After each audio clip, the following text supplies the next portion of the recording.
Welcome les amis, on se retrouve aujourd'hui pour Indie Tour, la chronique qui vous parle des résultats des divers pay-per-view sur le circuit indépendant.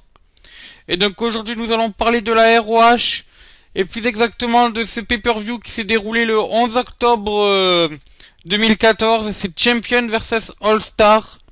Alors vous me direz peut-être, mais pourquoi tu le diffuses que maintenant, ou pourquoi vous le diffusez que maintenant? Parce que justement j'ai voulu attendre que la ROH en parle dans ses weekly pour vous faire part des résultats afin de ne pas spoiler ceux qui écouteront la vidéo. Donc voilà, c'est pour ça que je ne dévoile que maintenant les résultats de ce divers show. Enfin de ce show, pardon. Et des divers matchs de ce show. Et donc le show commence avec une confrontation sur le ring. Donc Nigel McGuinness est arrivé, nous a parlé de la blessure au bras qu'avait Mark Briscoe et nous a annoncé qu'il ne serait pas dans le main event de la soirée. À la suite de cette annonce, on a eu l'arrivée de Adam Cole qui a commencé à tacler Mark Briscoe en disant que si ce dernier n'est pas là, c'est parce qu'il a peur d'affronter son frère et parce qu'il sait très bien que s'il se retrouve dans la même équipe qu'Adam Cole, il se fera botter le cul. C'est les mots qu'il a dit, hein, je retranscris juste, moi. Et donc, voilà, suite à ça, Mark Briscoe est arrivé et a réglé ses comptes avec Adam Cole à coups de poing avant de prendre la fuite. Et alors que Michael McGuinness allait annoncer le remplaçant de Mark Briscoe dans le main event, c'est Tommaso Ciampa qui est arrivé et qui a dit qu'il avait un rêve, c'était celui d'être catcheur. Et que si seulement il pouvait avoir une chance pour le titre, ça permettrait à sa femme de mieux vivre.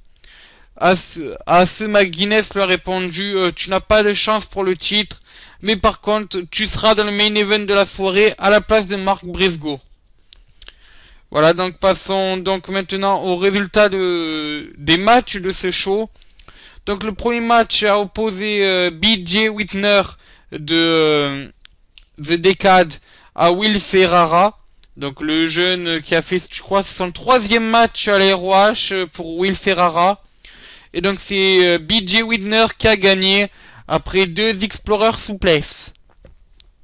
Ensuite le match d'après opposait Tadarius Thomas, toujours de The Decade, à Owen Tarven, pardon. Et donc c'est Tadarius Thomas qui a gagné. A noter que ceci était le tout premier match de Owen Tarven à la ROH. Voilà, alors ensuite nous avons eu un match qui avait des allures de main event, vu que Christopher Daniel de The Addiction a affronté Cedric Alexander. Et c'est donc Christopher Daniel qui a gagné après un best moonsault ever. À la fin du match, Christopher Daniel a pris le micro et a dit aux fans de la ROH qu'il était facile de dire que le futur était Jay Briscoe parce qu'il est champion, que c'était facile de dire que le futur c'était Bobby Fish et Kyle O'Reilly, que c'était facile de dire que le futur était Jay Lethal, que c'était facile de dire que le futur était Adam Cole, mais que lui disait une chose, c'est que le futur c'était Cedric Alexander. Et ensuite il a annoncé qu'il rêverait de faire des matchs comme celui qu'il venait de faire tous les jours. Puis il a serré la main de Cedric Alexander et il est parti. Ensuite, on a eu un match donc avec Jacobs, The Princess Zombie, donc qui fait partie de The Decade, qui a battu l'autre membre de The Addiction, Frankie Kazarian. A noter que Jacob était chez lui lors de ce match et qu'il a eu et qu'il s'est fait applaudir par tout le public de la salle. Ensuite, donc, on a eu Matt Taven qui a joué son tout premier match sous les couleurs de The Kingdom. Il a affronté The Romantic Touch et il a battu The Romantic Touch. Voilà, alors ensuite nous avons eu un match 4 contre 4, Champion vs All Star. Dans le coin des champions, nous avions donc Jay Briscoe, Jay Lethal, les deux Jay ensemble, hein, et The White Dragon. Et dans le camp des All Stars, nous avons Adam Cole, Tommaso Ciampa, ACH et Roderick Strong. Le match a commencé avec ACH et Jay Lethal sur le ring. Et ACH a éliminé Jay Lethal en moins de 30 secondes avec un petit paquet.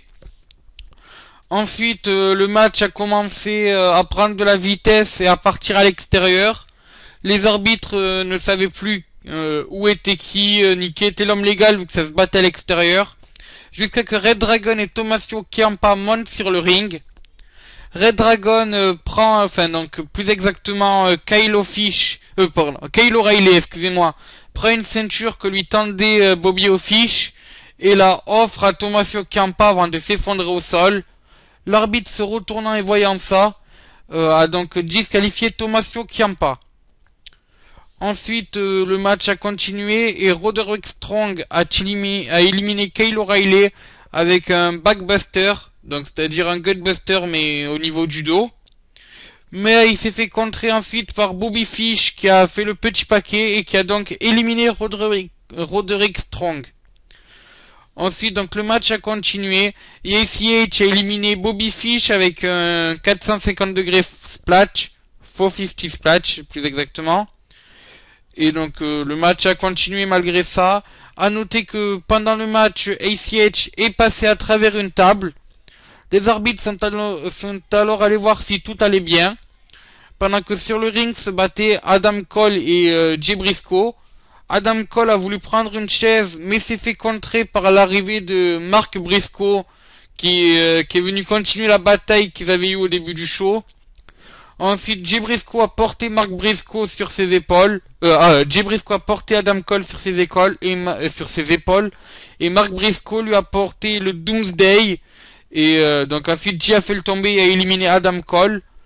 A noter que pendant quelques minutes, on ne savait pas si ACH pouvait recombattre après sa dramatique chute sur la table. Mais ACH s'est relevé malgré tout et est allé se battre contre Jay Briscoe. Malheureusement, et malgré toute sa ténacité qu'il avait, vu que c'est quand même relevé d'un Dead Valley Driver, il a quand même subi le tombé après un Pile Driver de Jay Briscoe. A noter qu'à la fin du match, Jay Briscoe a lancé un défi à Adam Cole, puis il est venu relever ACH. Il lui a dit de lui serrer la main comme un vrai homme, ce que ce dernier a fait.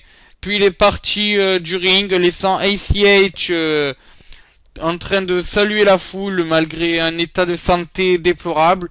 Et voilà, c'est sur cette image d'ACH limite KO que le show c'est fini. Et donc ben moi c'est sur cette phrase que je vais donc finir ce Indie Tour spécial Champion vs All Star.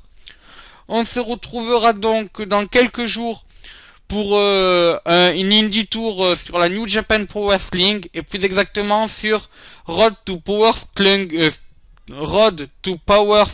Stronger. Ça s'est déroulé le 25 novembre.